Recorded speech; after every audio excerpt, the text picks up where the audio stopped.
as somebody who's lived here a long time, and as I said, worked here and done all kinds of things in this community with my family, there's a lot of other very important issues that we don't seem to be addressing in Austin. One of those, I believe, is healthcare. And personally, I think that we should be expanding healthcare into Texas. And so I support the Affordable Care Act. And the reason why I do is because the Affordable Care Act, as it's been written and being presented right now, is going to bring into Texas $119 billion over a 10-year period. Now there's a cost to Texas, but that cost is $6 billion. And for the next 3 years, once it begins, we won't have to pay anything into that Medicare expansion. And after that, for 7 years, the state only pays 10%, the federal government pays 90%. Well, when you consider that right now, the worst healthcare system in the country for children is here in Texas. They receive the fewest benefits. And when you look at the cuts that were made in the last legislative session to elderly care, there literally are people now who can't even keep their family members in retirement communities or in rehabilitation centers because the costs have gone up and the state's contribution has gone down. So to me, Affordable Health Care Act is a necessity in Texas.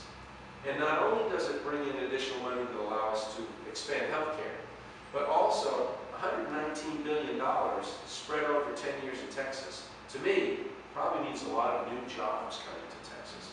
You expand healthcare, you'll need additional healthcare facilities, additional healthcare professionals. You'll have more doctors and nurses and other people who are working in the healthcare field who will earn a paycheck, who will take that money home, who will spend it in the community, buying goods and services from the local businesses. And in effect, that will also increase the sales tax so that revenue actually comes into the state to more or less offset the $6 billion that we have to pay out for the expansion. So it's almost like saying, Texas, it won't cost anything to us to bring this Affordable Care Act to Texas. So that's another important issue with me. I know a lot of people who have health care problems because I've taught special education and special needs students. And I know a lot of families are struggling to make those health care bills. And a lot of people have not just what we consider regular health problems, but they have mental health problems. And you know, this state does not address mental health in a way that really ensures that people who need that health care get it. We don't want to bring the Affordable Care Act to Texas. I think it's more partisan politics than it is trying to prevent something they think we can't afford. But that's another important element in my running. I want to see that happen in Texas. I want to see the Affordable Care Act come. What some people don't know is that about 31 years ago, I lost my mother. She died when I was on a trip out of town. I came back and I found that she had passed away. She didn't have health care. She was 49 years old, but she didn't have health care.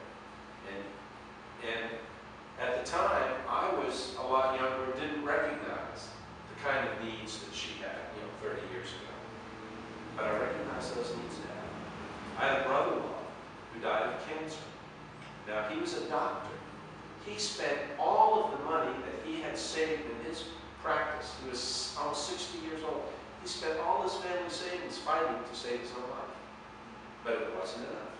And when he died, there wasn't much left for the family after that because he had such high health care costs.